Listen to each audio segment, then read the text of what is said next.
اس کے کوئی جارحانہ عزائم نہیں ہیں.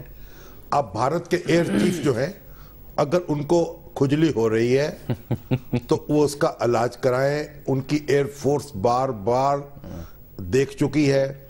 رن کچھ کی لڑائی میں تو ان کے ایئر چیف نے, ہمارے ایئر چیف جو تھے اس وقت اصغر خان, ان سے ریکویسٹ کی تھی, ان سے بات کی تھی کہ ہم اپنے آپ کو لڑائی سے دور رکھیں. ٹھیک ہے. یہ ایئر فورس اس وقت انڈیا کی ایئر فورس جو تھی وہ air force to air force سے کمیونیکیشن کر رہی تھی, جو فیلڈ مارشل ایوب خان کو بعد میں پتہ چلا, مگر یہ ایک اور کہانی ہے.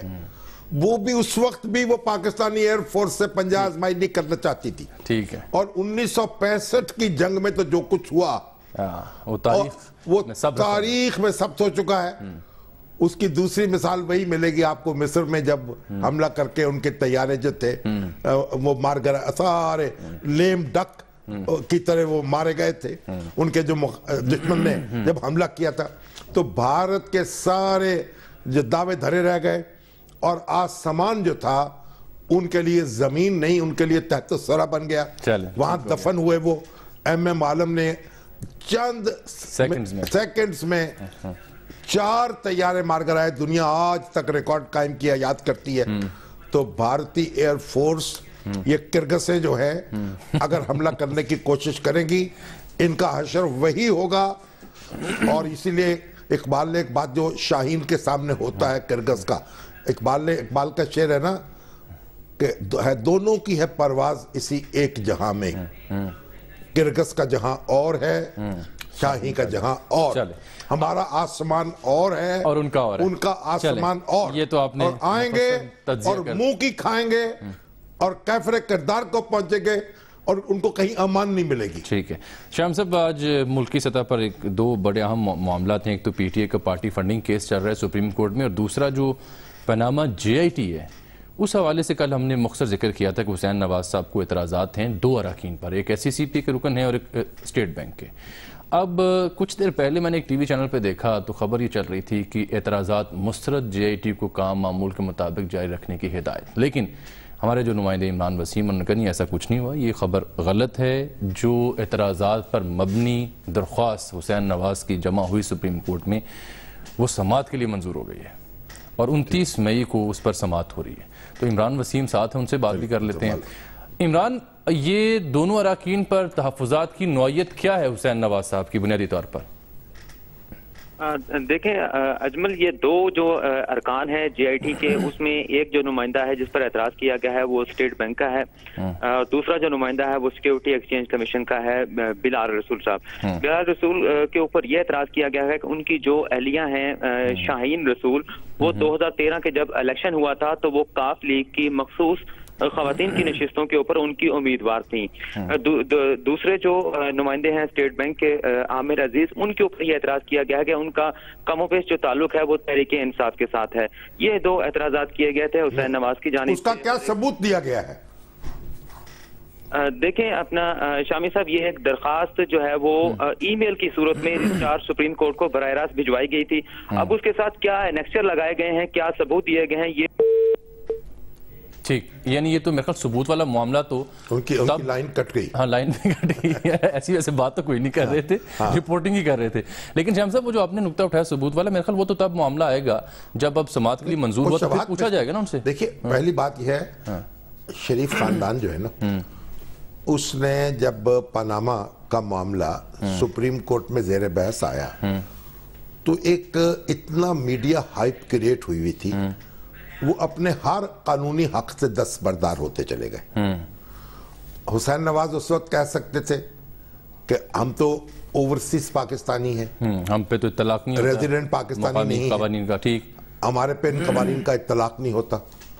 انہوں نے اس کو ایک طرف رکھتے ہوئے کہا کہ ہم تو پیش ہوں گے. وزیر اعظم جو تھے اس کو جو حق سماعت تھا سپریم کورٹ کا, اس کو چیلنج کر سکتے تھے کہ دستور کی جس دفعہ کے تحت یہ درخواست دائر کی جا رہی ہے اس کے تحت یہ زیر سماعت نہیں آ سکتی کیونکہ یہ بنیادی حقوق کا مسئلہ نہیں ہے. وہ انہوں نے چیلنج نہیں کیا. پھر وزیر اعظم جو ہیں ان کو کسی فوجداری کاروائی میں فریق نہیں بنایا جا سکتا, تحفظ ان کو حاصل ہے دستور کا, وہ تحفظ بھی انہوں نے نہیں مانگا. اور وہ